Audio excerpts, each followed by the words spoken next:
Para mí es un gusto, amigos de las dos orillas, tener a dos personas tan importantes para el país como es Ramón Jimeno. Ramón Jimeno, para los que no lo conozcan, es periodista, guionista, investigador. Eh, en una época en la que estábamos supeditados a la mediocridad de Focine, Ramón y Sergio Cabrera salen con una joya que hoy en día tiene una vigencia absoluta, una joya que se ve, que se ha convertido en memes, que se transformó a través de los tiempos, porque eh, la estrategia del Caracol es usted entrar a las redes sociales y ver alguna cita que hagan sobre ella. Es una película que tiene ese poder de tener 30 años y no haber envejecido un día. Y nos acompaña además el coronel Carlos Velázquez, uno de los verdaderos héroes de la patria. Me imagino que para el uribismo no lo es tanto, pero, pero cuando hablan de héroes, sí, yo creo pues que hay un orgullo pues una deuda que le debe Colombia a ese señor, un hombre que ha venido siendo borrado de la historia de Colombia, y que Ramón en este libro que se llama La impunidad del poder lo rescata. Carlos Velázquez contuvo a dos monstruos terroríficos. Uno fue el Cártel de Cali en su momento. A principios de los 90, el coronel Velázquez está en Cali tratando de hacer su trabajo en medio de compañeros que formaban parte de la nómina del Cártel de Cali. Entonces fue una cosa, nos va a contar ahora precisamente esa tragedia de tener compañeros corruptos, y en el año 96 lo trasladan a Carepa a contener a un monstruo, uno de los generales más admirados por Álvaro Uribe Vélez, que es Rito Alejo del Río, una figura absolutamente nefasta, que los millennials no lo deben conocer mucho, pero que hoy vamos a adentrarnos en él. Entonces, lo primero que le voy a preguntar es, con los buenos días y de verdad, con las gracias de lector que tengo por haberme permitido meterme de lleno en esta parte de la historia colombiana. ¿Cómo surge la idea, Ramón, de hacer este libro sobre los dos Velázquez, sobre Carlos Velázquez e Iván Velázquez? Iván, muchas gracias. La idea surge por el coronel, precisamente. Es él el que siente la necesidad de narrar esos episodios, pero hacerlo desde un punto de vista reflexivo, en donde se extrajeran las lecciones de esa experiencia y sobre todo de la parte negativa de haber sido sancionados él y el magistrado Velázquez por cumplir con su deber como servidores públicos, por actuar ética y legalmente, son sancionados y son castigados y son perseguidos y son expulsados de sus instituciones a las que le dedicaron su vida y para las que fueron formados.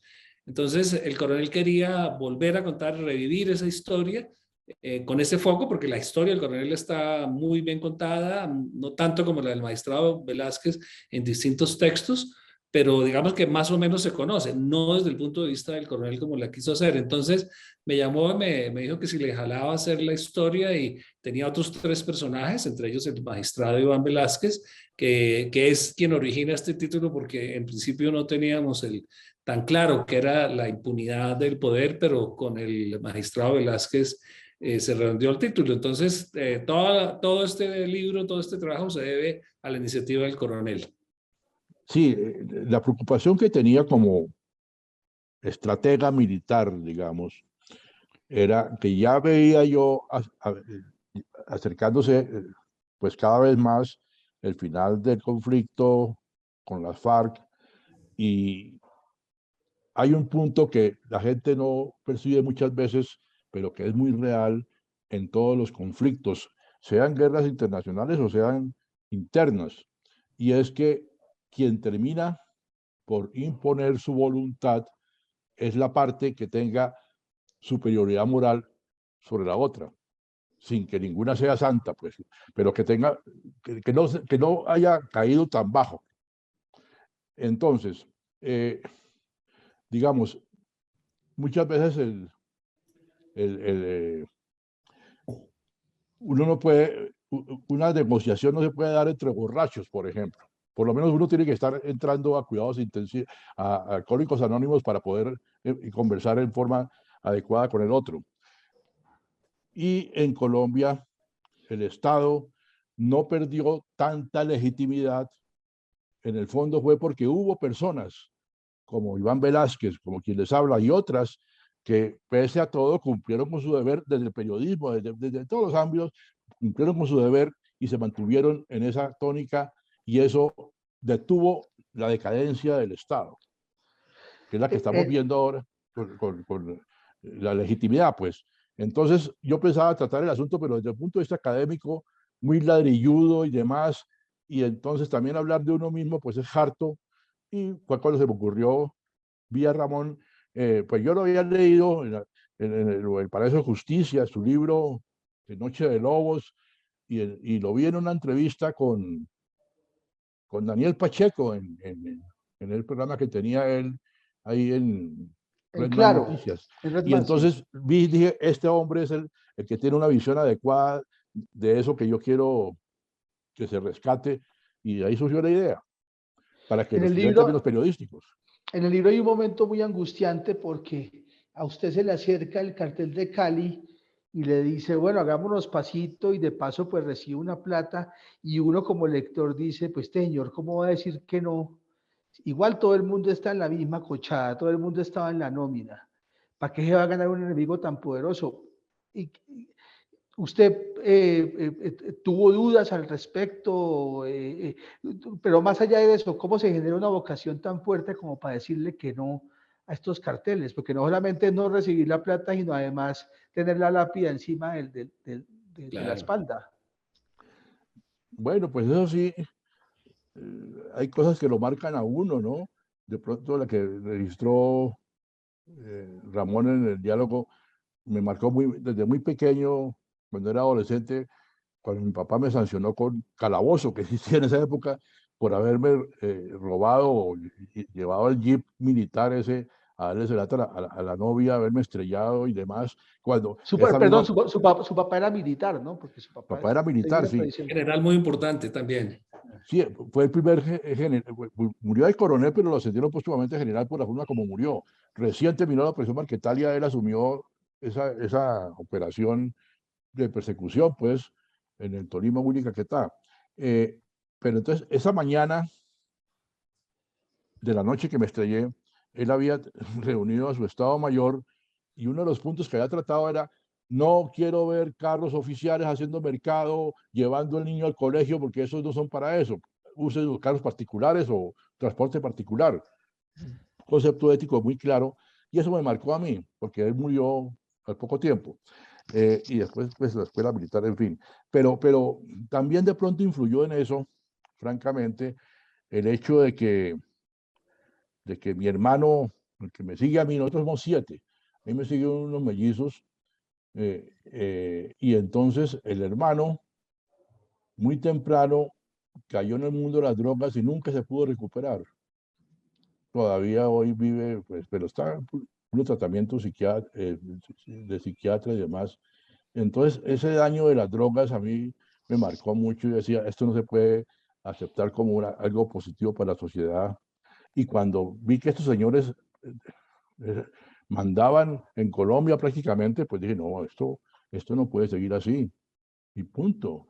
Había que trabajar para bloquearlos, no, porque es que uno debe enfocar las cosas a los mayores responsables, no en los campesinos o en los consumidores, que son los menos responsables de esta situación, ¿no? Ramón, danos un contexto de cómo era la Cali a la cual llega el coronel Velázquez. Pues es un Cali dominado por la economía del cartel de Cali, por el narcotráfico. La característica que está muy bien descrita en el libro del cartel de Cali por parte del coronel es que se estructuran como una mafia silenciosa, a diferencia del cartel de Medellín. Entonces, su propósito es infiltrar todas las instituciones que necesitan para tener libertad en el ejercicio de su negocio, pues desde la justicia hasta el periodismo, hasta el empresariado y por supuesto los gobiernos y los líderes políticos que necesitan para crear el ambiente. Ellos no quieren hacer violencia, sino quieren tener su negocio activo y lo estructuran además muy distinto de Pablo Escobar y es a través de mecanismos medio legales como drogas la rebaja a través de la cual importan insumos para poder producir su coca y tener negocios paralelos que sean fáciles de que les permitieran cubrir fácilmente sus utilidades. Y había la sociedad caleña, pues fue la primera infiltrada en la Contraloría, en las instituciones locales, fueron muy infiltradas y el empresariado también fue bastante infiltrado.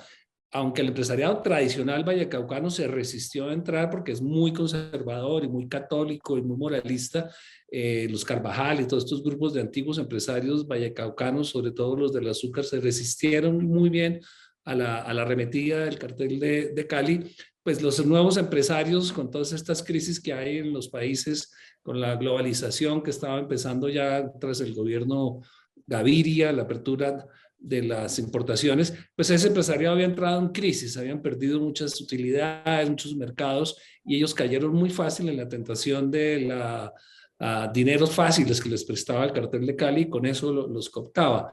Ese era como el contexto del Valle, no era muy violento, aunque por supuesto ejercían la violencia, pero frente a los traidores y frente a quienes los faltoneaban. Y buscaban en esencia un apoyo político, ellos financiaron todas las campañas, muchísimos candidatos, no solamente infiltraron la campaña de Samper con dinero, sino la campaña de Pastrana, que eso lo han guardado en secreto, pero muchísimas campañas y desde muchos años anteriores, porque ellos saben que el control político, o sabían que el control político era esencial para que no los consiguieran y tener una protección interna frente a la arremetida de Estados Unidos, que era pues muy fuerte. Ese es el contexto en el que los norteamericanos presionan a Samper para que acabe el cartel de Cali ya una vez derrotado el cartel de Medellín.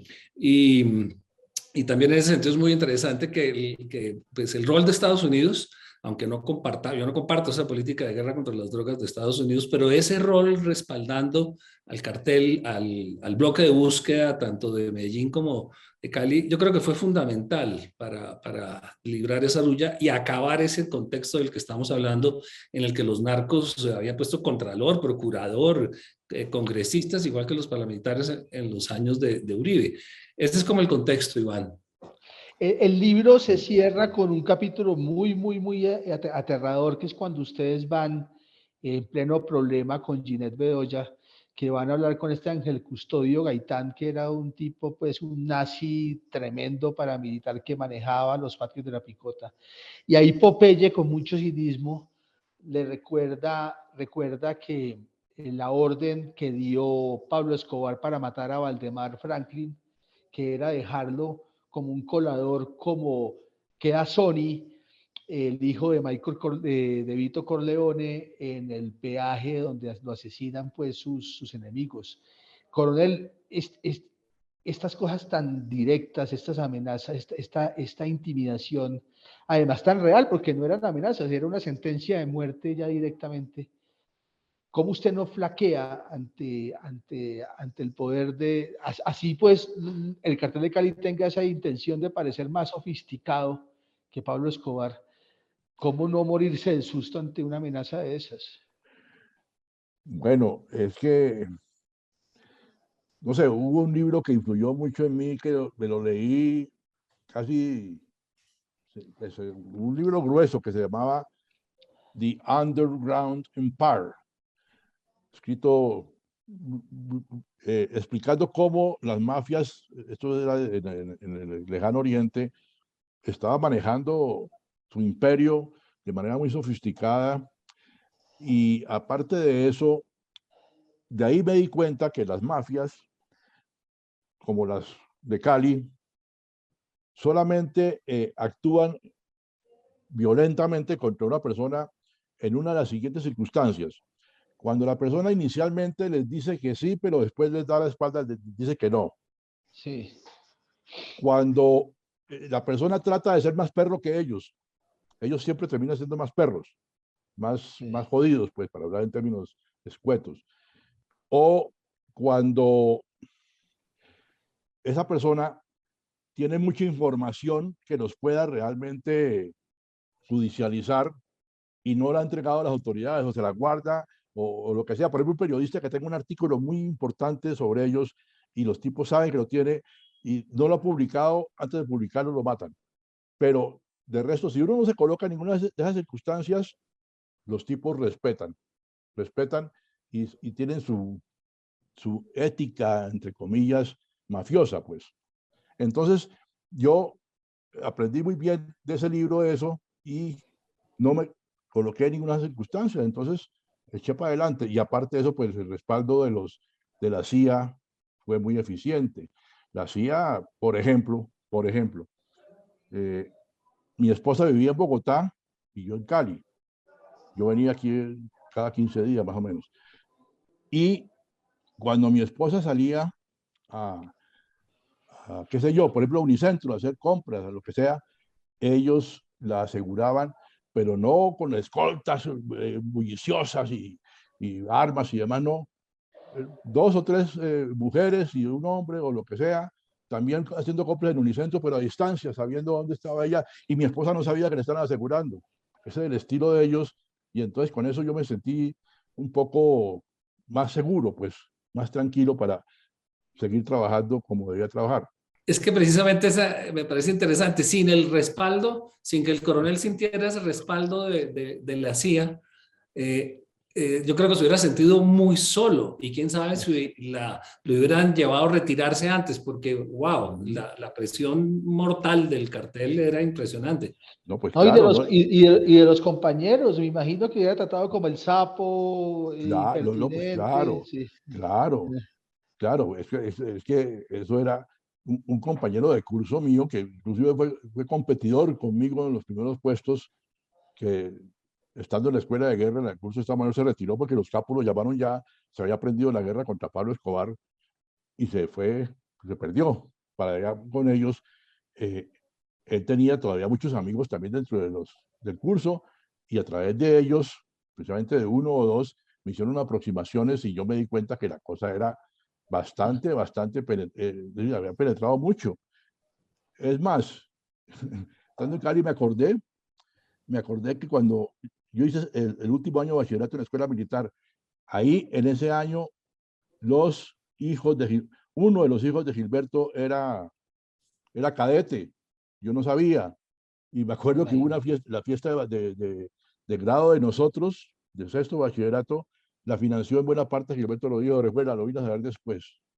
Pero en esa época no se sabía, el capitán de la compañía aceptó esa plata pues feliz.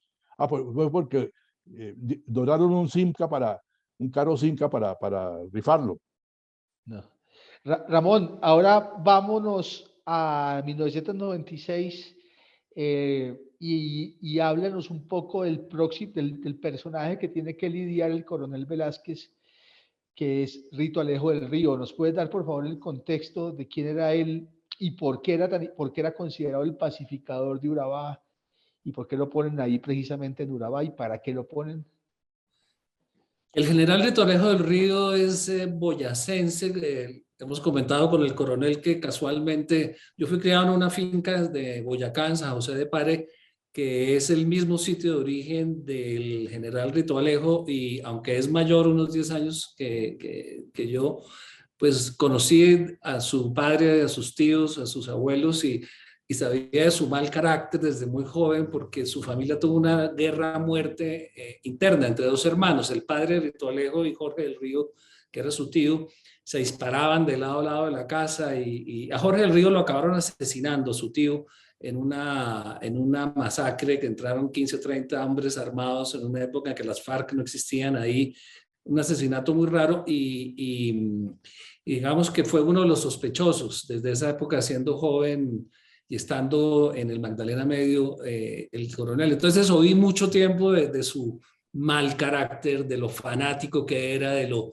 es un tipo totalmente obsesionado y cuadriculado.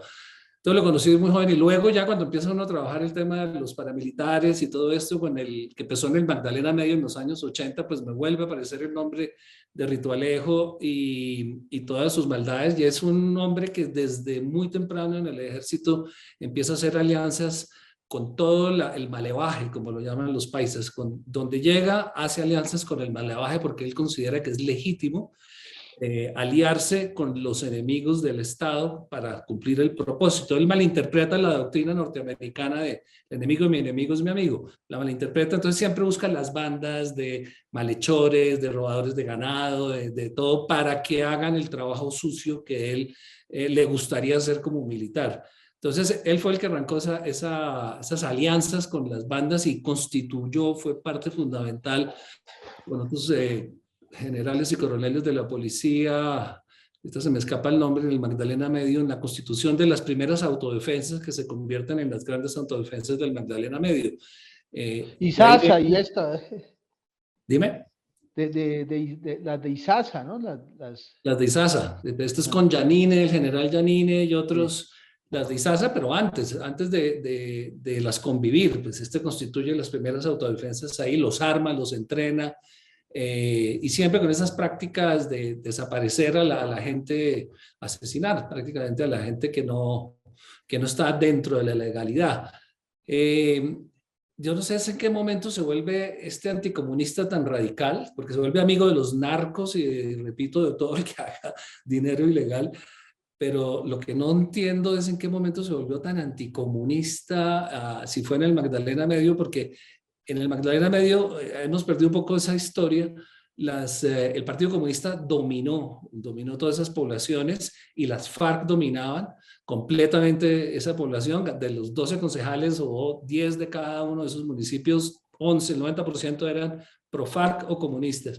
Y las FARC empiezan ese proceso de deterioro por la coca también y por el dinero fácil, y entonces empiezan a perder el prestigio y su respaldo poblacional, que llegan al punto en donde a los ganaderos no tenían que secuestrarlos, sino le decían, oiga, Ramón, venga, usted, súbase para el monte que nos tiene que pagar 500, y la gente iba caminando autosecuestrada. Y ahí nace, pues Rito Alejo entiende muy bien ese fenómeno y ahí nace esa coalición anticomunista tan brava que fue el origen ideológico del paramilitarismo, porque ellos sí se volvieron anticomunistas y trajeron israelíes. Ahí fueron los primeros centros de entrenamiento paramilitar antes de las autodefensas, de los convivir, perdón.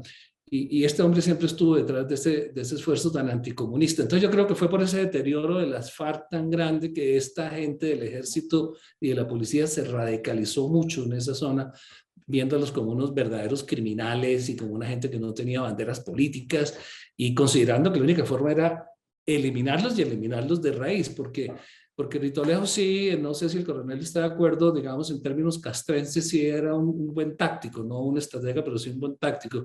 Entonces él tenía esa teoría de que a la guerrilla no la podían derrotar de frente, que había que derrotarla por los lados, matándole a sus hermanos, a sus amigos, al tendero, al lanchero, al transportador, al médico.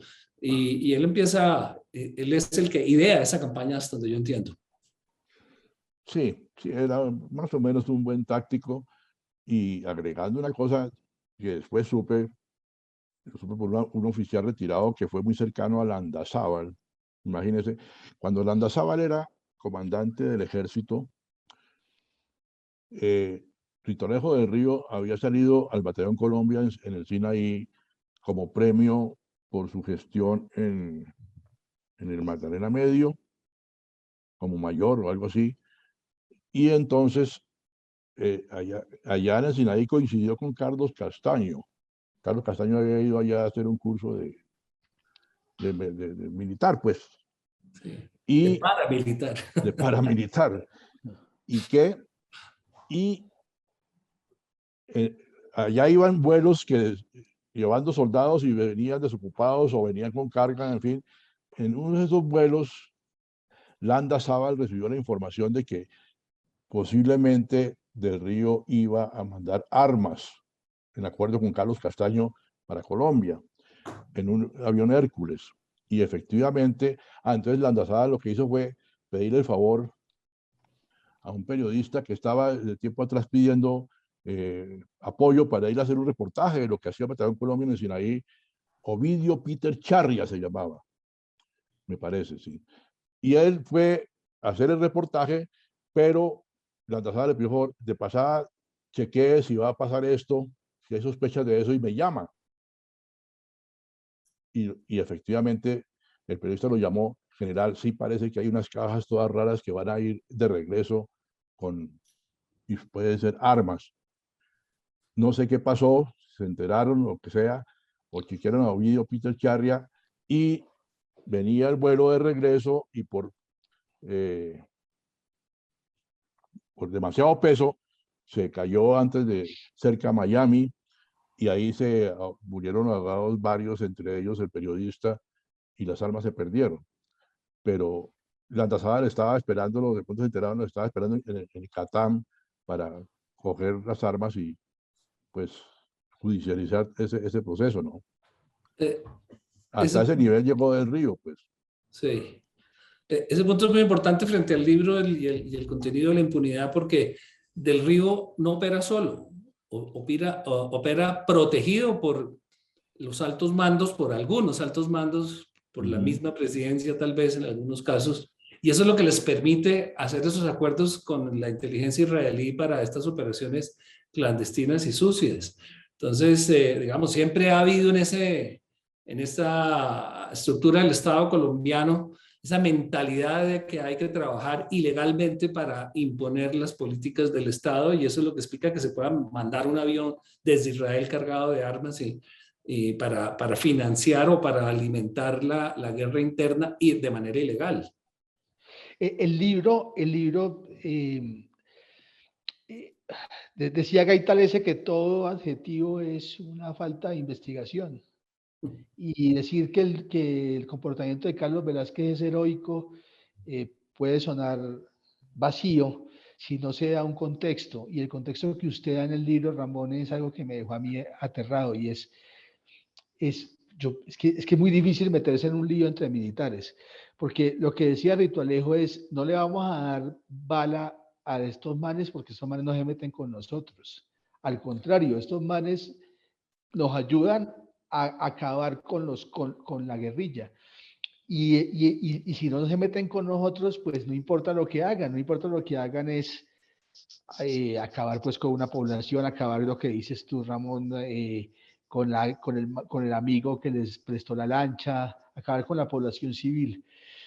¿De dónde surge esta necesidad perdón, coronel Velázquez, ¿usted cómo hizo para convencer a su tropa de que también había que combatir a los paramilitares? Lo que tú dijiste ahora fue de un general no contaminado, porque yo trabajé con dos generales allá, un semestre con Víctor Álvarez y otro semestre con Del Río. Con Víctor Álvarez vino esa discusión, después de una serie de masacres, y que eso estaba a reventar, pues, la violencia. Yo le dije, mi general, nosotros no podemos seguir así, porque es que aquí la población civil está siendo objeto de, la está matando o la guerrilla o los paramilitares, por ambos lados. Por la competencia entre los antiguos EPL y las FARC, en fin. Entonces, técnicamente, en términos militares, toda unidad militar debe tener un objetivo claro, preciso y definido para combatir. Entonces, abrir los esfuerzos en dos direcciones es antitáctico, antitécnico, si se quiere también. Entonces, ahí fue cuando discutimos, digo, pues convirtamos un solo objetivo, proteger la población de unos o de otros. Lo demás viene por añadidura o es, porque la inteligencia muchas veces es sencillamente confianza de la gente en la tropa.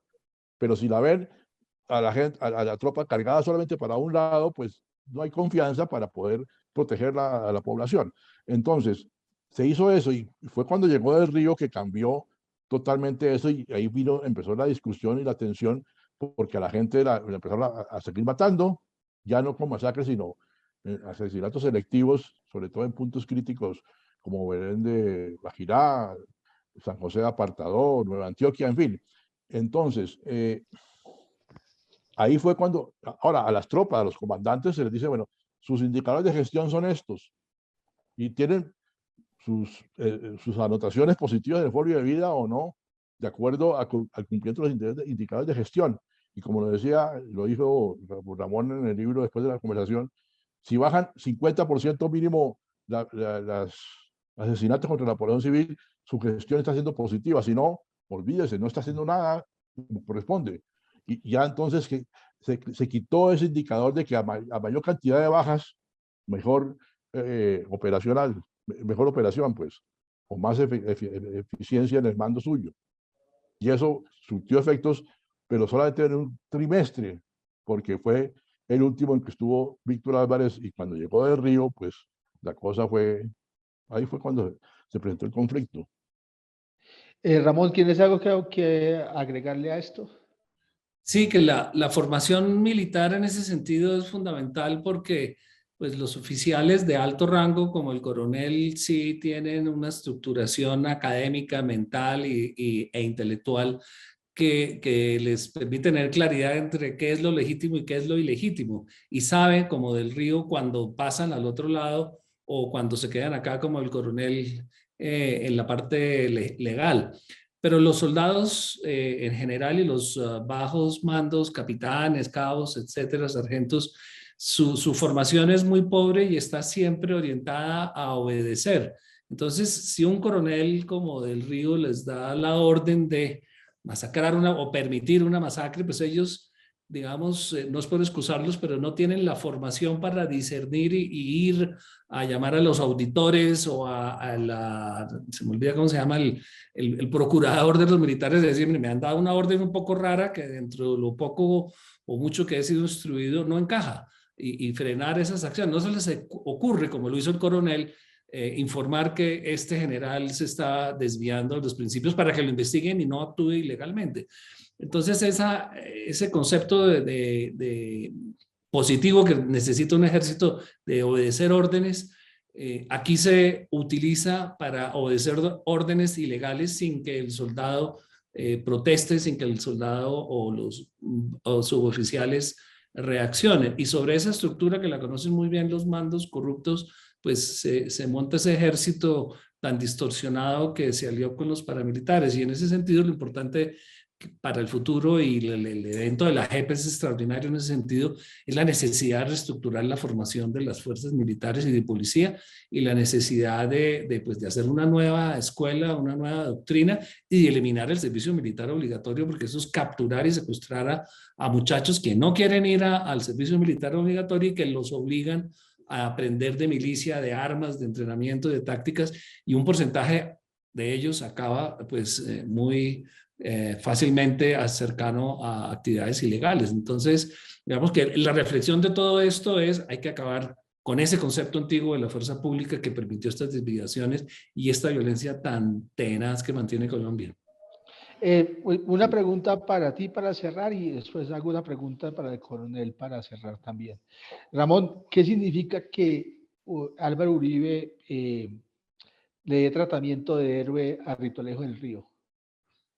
Significa la gran distorsión que tiene en la cabeza Álvaro Uribe, y no solamente él, sino ese gran sector de la extrema derecha colombiana, en la que consideran que no es colombiano pensar diferente a como ellos piensan, que no es colombiano creer que se puede desarrollar de una manera más equitativa el país, sino que es necesario desequilibrar otorgándole todos los privilegios del Estado a una élite para que se desarrolle y crezca económicamente y los otros seamos peones, obreros o trabajadores de segunda. Entonces, desconocer esa mentalidad que desconoce al otro como colombiano, que es una distorsión casi que histórica de la élite colombiana, es la que Uribe encarna con esa fuerza, como la encarnó Laureano Gómez, que provocó la violencia de los 50, como la encarnaron pues Núñez de una manera mucho más intelectual y elegante, pero también provocó la guerra de los 1000 días con la Constitución del 86.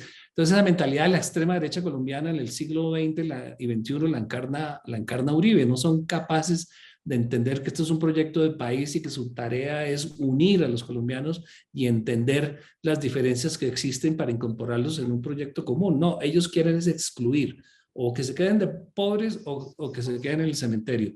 Y eso es lo que encarna Uribe. Y hoy el país lo entendió tarde, pero lo entendió y por eso lo está castigando y posiblemente acabe en la cárcel después de lo que ocurrió en estos días, que es lo que se merece, que pague por los crímenes que cometió abusando del poder que le otorgó la población. Si no se sanciona a Uribe, si no se sanciona a todos estos militares, pues el país va a seguir en ese ciclo de violencia porque ellos lo que quieren es excluirnos. Coronel, para usted dos preguntas de cierre. Una, ¿qué tantos problemas le trajo usted haber sido un oficial honesto? Y segundo, ¿usted en qué anda? Cuéntenos después de después de su vida militar, en qué está metido. Bueno, cuando ocurrió lo mío y me sancionaron, es decir, a mí me sancionan y al final de la sanción dice que me recomiendan llamarme a calificar servicios porque me enloquecí y que a lo mejor lo de Cali me había traumatizado y desobediencia, insubordinación. Ahora, una cosa es que, anotando, los reglamentos militares contemplan un asunto muy claro y es que cuando un subalterno recibe una orden de la que vea que se puede derivar un delito, tiene que cumplirla, pero le pide la orden por escrito al comandante. Mi general, mi coronel, deme la orden por escrito. Pero claro, muy pocos tienen la formación ética o de carácter para hacer eso, porque piensan en otra serie de factores que me van a calificar mal o lo que sea, y ocurre lo que más o menos describía Ramón ahora de la formación, para incluir en ese tipo de delitos. Ahora, pues no, yo me sentí, por fortuna, había un periodista que había estado cubriendo el 8000 y la cosa y tal, y veía que yo tenía cierta capacidad de análisis y demás, y había estudiado ciencia política, y me invitó, y lo nombraron a él decano en la Facultad de Comunicación de allá de la Sabana, de San Mauricio Velázquez, y me invitó a que dictara cátedra, y empecé a dictar cátedra con los estudiantes de comunicación, y después me aumentaron la carga académica y pedí planta y entré de profesor de planta durante 15 años prácticamente. Y entonces dicté teoría política, teoría del Estado, una electiva que se llamaba Evolución y Perspectivas de Conflicto Armado Colombiano, un seminario de problemas colombianos, y la última que dicté fue Ética Social y Ciudadana. Pero fue una universidad eminentemente civil, pues La Sabana. Okay. Me acuerdo que San Mauricio me trató de pedir consejo cuando Uribe le ofreció el cargo. Le dije: San Mauricio, si usted no quiere volver a ser periodista en Colombia, pues acepte el cargo, pero no le va a ir bien. Yo conozco a Uribe desde Antioquia y no le va a ir bien. Y él pues insistió y pues está fuera del país, ¿no? Entonces, Y rezando. sí, porque ¿qué más voy a hacer? Entonces, me dediqué a la academia, pero en el ambiente militar yo no volví mucho a ceremonias ni nada de esa cuestión. Tampoco me invitaban, ¿no? Muy poco me encontraba de vez en cuando con algunos, me miraban con cierto recelo, otros con el tiempo se dieron cuenta que el que tenía razón era yo, y me sentí relegado. Trataron incluso de tirarse más de matrimonio, inventándose chismes, bueno, un poco de vainas, pero mejor que me distancié del ambiente militar. Me ofrecieron ser miembro de ACORE, nunca fui miembro de ACORE porque vi que eso se estaba enruntando por donde no era la razón de ser de esa organización. Y es más, ni siquiera amigos que llegaron a la universidad militar como rectores me insinuaron que si quería dar clases allá. Una vez uno me ofreció unas clases en un posgrado, le mandé la hoja de vida y nunca me respondió. Como decía, Velázquez es como una persona incómoda, porque es que realmente la verdad incomoda. Pero ya y hace poco hubo una conferencia por allá, un evento en el Rosario, me invitaron, era con militares, había generales retirados ahí, y yo hablé de la pérdida de legitimidad del ejército por haberse dejado vincular por haberse dejado llevar por esa ola paramilitar, en fin, porque el paramilitarismo avanzó mucho entre varios militares, bastantes. Entonces, al término de la charla, un general retirado se me acercó y me dijo, oiga, mi coronel, ¿pero qué hicimos mal? Le dije, tenerle miedo a la verdad. Cuando uno le tiene miedo a la verdad, termina mal. Bueno, muchísimas gracias muchachos por la invitación, por haber aceptado la invitación. Yo tengo una ya para cerrar al coronel. Coronel, ¿usted va a votar? Sí, Pero no lo veo como votando mucho por Fico. Si quiere una reestructura, si cree que el ejército merece una reestructuración, no lo veo por ese lado. yo tampoco me veo por ese lado. Bueno, no lo voy a presionar. Bueno, muchísimas gracias. Además le trae problemas. Yo creo que usted ya debe estar harto de problemas con sus Mire, compañeros. yo creo que por eso no me quieren en ningún lado, pues, ni en la izquierda ni en la derecha. En el año 2006, cuando Uribe se presentó a la reelección, promoví el voto en blanco, pero en esa época no había redes sociales, había solamente internet. Y por Sí. internet lo promoví. Fui a presentar un comunicado allá en El Tiempo y Enrique Santos dijo, no, el comunicado no. Le dijo a Carlos Fernando Galán, hágale una entrevista. Y dio una entrevista en El Tiempo diciendo por qué había que votar en blanco. Los dos candidatos eran Uribe, Carlos Gaviria y Serpa. Sí. Y expliqué por qué, para que el país no entrara en un periodo negativo de polarización y en fin. Y Mocus también estaba de candidato. Y me acuerdo que sentimos cierto éxito porque le ganamos a Mocus. La primera votación fue la de Uribe, la segunda la de Gaviria y la tercera la del voto en blanco. Después fue Mocus, le ganamos por 100.000 votos a Mocus. Entonces, otra vez volví a promoverlo, bueno, en 2 elecciones más, porque no veía espacio para... Ahí fue cuando me di cuenta que tenía vocación política para...